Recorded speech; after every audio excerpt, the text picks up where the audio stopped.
Good evening, I'm Norah O'Donnell, and as we come on the air, there are new risks tonight in Southern California as worsening conditions threaten the progress that firefighters are making in combating those devastating wildfires.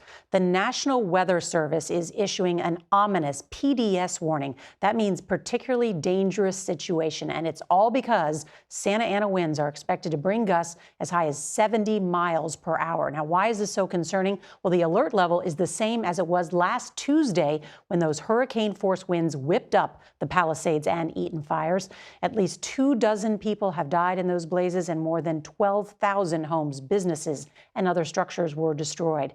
The fires have burned nearly 40,000 acres, an area nearly the size of Washington, D.C. Tonight, we have a team of correspondents across the fire zone, and we'll begin with CBS's Jonathan Vigliotti on the investigation into what sparked these fires. Good evening, Jonathan. I understand you have new information tonight. And good evening, Nora. Residents of Pacific Palisades recorded videos of a New Year's Eve fire on the hillside behind me. While the source of the Palisades fire is still unconfirmed, CBS News has analyzed maps, photos, and videos to link the Palisades fire to the very same location. As the Palisades fire roared back to life this weekend, there's renewed focus on what may have caused the massive blaze that's destroyed thousands of structures. CBS News has obtained video of this 8-acre blaze on New Year's Eve. It's in the same area where the Palisades fire later ignited. Firefighters noted the connection. The foot of the fire started real close to where the last fire was on New Year's Eve. Officials said they have not ruled out whether embers from the New Year's Eve fire sparked back up. In the first hour of the Palisades fire, we reported from near the same location. Today, we found the scene surrounded by police tape. It's happened before.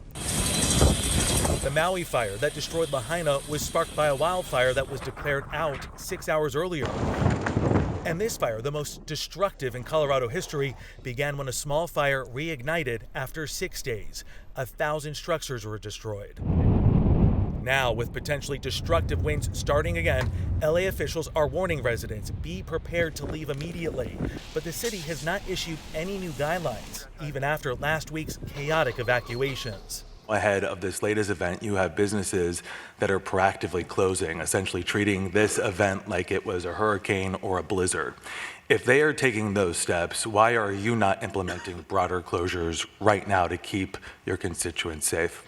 We are doing everything we can to keep Angelenos safe. If there is a need for closures, that will be done. But right now, we are in preparation for tomorrow. That preparation includes a massive influx of boots on the ground. More than 15,000 firefighters are now in place, compared to fewer than 1,500 when the fires started. All fire departments and all law enforcement agencies in the area will be prepared. And that preparation has already paid off with an all-out aerial assault over the weekend of water and flame retardant. We saw only one home burn, but so many others were saved. And wind gusts are expected to exceed 70 miles per hour. That's enough to fan any hotspot, and there are many of them, into a massive blaze, Nora. Jonathan Vigliotti, thank you for your tireless reporting.